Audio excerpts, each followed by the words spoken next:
Petrol pump पर जब आप अपनी कार या बाइक में पेट्रोल भरवाते हैं तो शायद ही कभी यह सोचते होंगे कि उस ईंधन की गुणवत्ता को लेकर देश की सबसे बड़ी ऑटोमोबाइल इंडस्ट्री संस्था और सरकार के बीच क्या बातचीत चल रही है। लेकिन पिछले कुछ दिनों में यही सवाल देश की राजनीति का सबसे बड़ा मुद्दा बन गया है। आम आदमी पार्टी के राष्ट्रीय संयोजक अरविंद केजरीवाल आरोप लगा रहे हैं कि देश की सबसे बड़ी ऑटोमोबाइल इंडस्ट्री संस्था सियाम यानी society of Indian automobile manufacturers ने पहले सरकार को चेतावनी दी कि E20 ईंधन की गुणवत्ता वाहनों को नुकसान पहुंचा सकती है, लेकिन बाद में सरकार के दबाव में अपना ही पत्र वापस ले लिया। दूसरी तरफ बीजेपी IT सेल के प्रमुख अमित मालवीय कह रहे हैं कि केजरीवाल झूठ फैला रहे हैं। उनका कहना है कि सियाम ने सिर्फ एक रूटीन टेक्निकल कम्युनिकेशन वापस लिया है और ऑटो उद्योग हमेशा से E20 कार्यक्रम का समर्थन करता रहा है। लेकिन राजनीति को कुछ देर के लिए किनारे रख दीजिए और पहले यह समझिए कि सियाम ने आखिर कहा क्या है। सियाम यानी society of Indian automobile manufacturers Bharat के ऑटोमोबाइल उद्योग का सबसे बड़ा प्रतिनिधि संगठन है। देश की लगभग सभी प्रमुख वाहन निर्माता कंपनियां Maruti Suzuki, Tata Motors, Mahindra and Mahindra, Hyundai, Toyota, Honda, Kia, Hero MotoCorp, Bajaj Auto, TVS और अशोक लेलैंड इसी संस्था की सदस्य हैं। जब सरकार वाहन उद्योग से जुड़ी कोई बड़ी नीति बनाती है, चाहे वह BS6 उत्सर्जन मानक हो, इलेक्ट्रिक वाहन नीति हो या फिर E20 पेट्रोल, तब सियाम की तकनीकी राय को काफी महत्व दिया जाता है। यानी यह कोई राजनीतिक संगठन नहीं, बल्कि ऑटो उद्योग की सबसे प्रभावशाली तकनीकी आवाज है। यही वजह है कि जब इसी संस्था का एक पत्र सामने आया और फिर कुछ ही दिनों बाद उसी संस्था ने वह पत्र वापस ले लिया, तो सवाल सिर्फ राजनीति का नहीं बल्कि करोड़ों वाहन मालिकों के भरोसे का भी बन गया। अब आइए समझते हैं कि आखिर हुआ क्या था। बिजनेस स्टैंडर्ड की रिपोर्ट के मुताबिक 28 जुलाई को सियाम ने पेट्रोलियम सचिव नीरज मित्तल को एक तकनीकी पत्र भेजा। इस पत्र में कहा गया कि ऑटो कंपनियों के सदस्य E20 ईंधन इस्तेमाल करने वाले वाहनों में fuel injector, fuel pump, EGR valve और ईंधन के संपर्क में आने वाले अन्य पार्ट्स के खराब होने के मामले में ह्यूज इंक्रीज यानी गंभीर समस्या देख रहे हैं। जांच में इन पार्ट्स पर कोरेजन यानी जंग लगने और वियर यानी खराब होने का कारण क्लोराइड कंटामिनेशन बताया गया। पत्र के मुताबिक कुछ वाहनों से लिए गए ईंधन के नमूनों में 500 ppm तक क्लोराइड मिला, जबकि कुछ रिटेल पंपों के नमूने में 350 ppm तक क्लोराइड मिला। इतना ही नहीं, पत्र में कहा गया कि कुछ नमूनों में मॉइस्चर यानी नमी भी सामान्य से अधिक मिली। इससे फेज सेपरेशन हो सकता है, यानी पेट्रोल और एथेनॉल अलग अलग परतों में बंट सकते हैं। ऐसी स्थिति में वाहन ईंधन भरवाने के तुरंत बाद बंद पड़ सकता है। पत्र में सियाम ने सरकार से 3 प्रमुख मांगे भी की। पहली, BIS के ईंधन मानकों में क्लोराइड की अनिवार्य सीमा तय की जाए। दूसरी, ऑयल मार्केटिंग कंपनीज कंटामिनेशन के स्रोत पहचाने। और तीसरी, पूरे देश में फ्यूल क्वालिटी मॉनिटरिंग को और मजबूत बनाया जाए।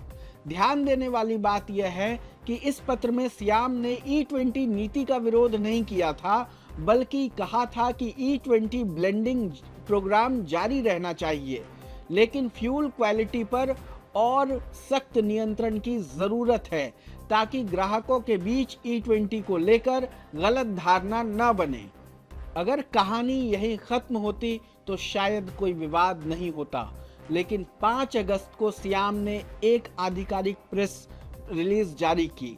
इसमें सियाम ने कहा कि मीडिया ने उनके कम्युनिकेशन के चुनिंदा हिस्सों को संदर्भ से अलग पेश किया।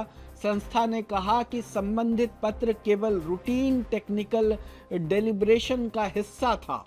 सियाम के मुताबिक उसमें दिए गए कुछ आंकड़ों को पूरे देश से और डेटा इकट्ठा करने तथा सदस्य ऑटो कंपनियों से व्यापक परामर्श के बाद ऑथेंटिकेट करने की जरूरत है।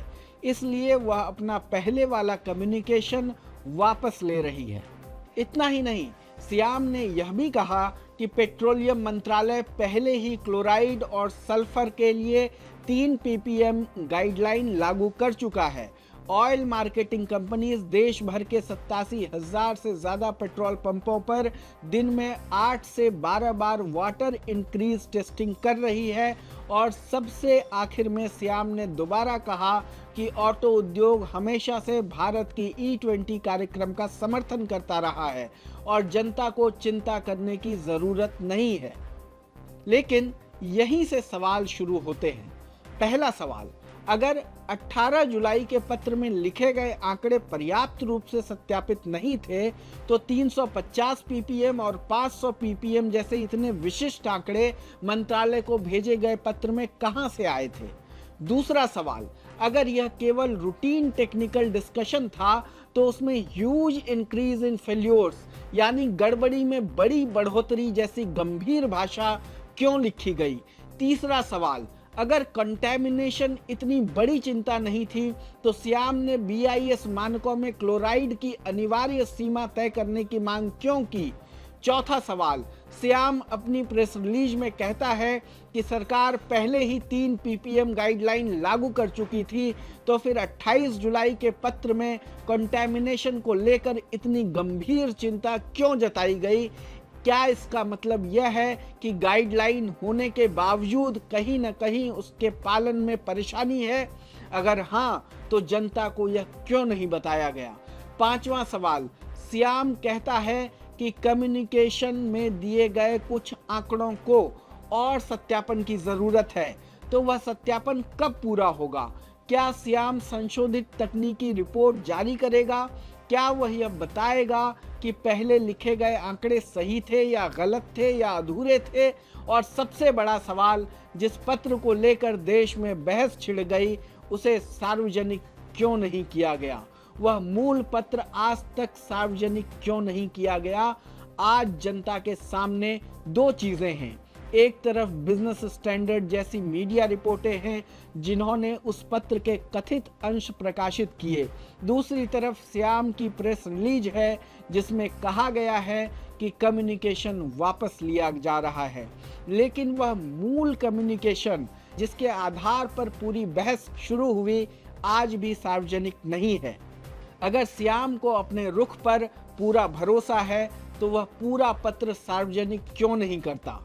आखिर करोड़ों वाहन मालिकों को यह जानने का अधिकार क्यों नहीं होना चाहिए कि ऑटो उद्योग के सबसे बड़े संगठन ने सरकार को ईंधन की गुणवत्ता के बारे में वास्तव में क्या लिखा था? यहाँ एक बात भी साफ कर देना जरूरी है कि अब तक ऐसा कोई सार्वजनिक तकनीकी निष्कर्ष सामने नहीं आया है जिससे यह कहा जा सके कि E20 पेट्रोल से हर वाहन खराब हो रहा है। उसी तरह यह भी साबित नहीं हुआ है कि सियाम ने सरकार के दबाव में पत्र वापस लिया। यह अरविंद केजरीवाल का आरोप है।